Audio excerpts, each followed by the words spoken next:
Petite analyse sur les chrétiens iraniens présents dans les forces armées iraniennes et déclaration des représentants chrétiens iraniens. Le service militaire obligatoire comme les autres citoyens. Concernant la guerre Iran-Irak, appelée en Iran défense sacrée, les chiffres publiés par la Fondation des Martyrs et Navid Shahed sont précis.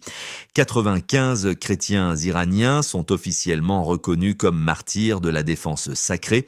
Plus de 200 blessés de guerre et 60 prisonniers de guerre libérés pendant la défense sacrée.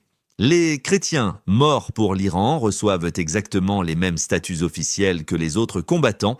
Le statut Shahid désigne les martyrs, le statut Jambas désigne les blessés de guerre, le statut Azadesh désigne les anciens prisonniers de guerre, le statut Khanevadeh Shahid désigne les familles de martyrs. La Fondation des Martyrs publie leur biographie. L'armée iranienne organise des cérémonies d'hommage. Le guide suprême Ali Khamenei déclare lui-même « Depuis des années, à l'occasion du Nouvel An chrétien, je rends visite aux familles des martyrs chrétiens ». Les responsables religieux chrétiens d'Iran tiennent également des positions très claires. Le prêtre arménien Akop Keshishian déclare « Traduction, nous sommes tous iraniens. Chaque fois qu'un agresseur veut envahir l'Iran, nous ne regardons plus qui est musulman, chrétien ou zoroastrien.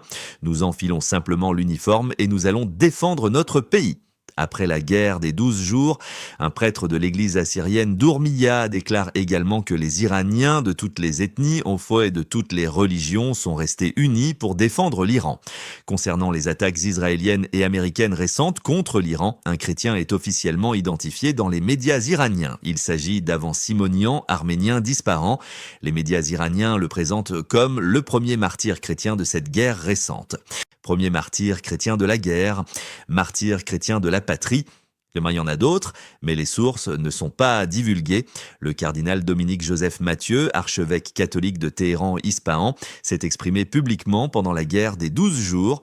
Au début des bombardements, il déclare « On cherche la paix par des attaques préventives au lieu de s'engager dans le dialogue autour de la table des négociations. Que la paix s'établisse par le dialogue ». Pendant la guerre, il décrit Téhéran sous les bombardements, les victimes civiles, les destructions, les déplacements de population et l'absence d'abris adaptés.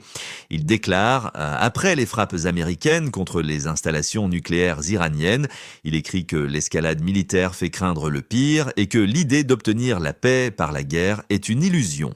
La condamnation des frappes américaines aux sionistes sont unanimes côté représentants religieux. Quoi de mieux pour conclure, lorsque l'Iran est attaqué, musulmans, chrétiens, juifs et zoroastriens se tiennent côte à côte pour défendre leur pays.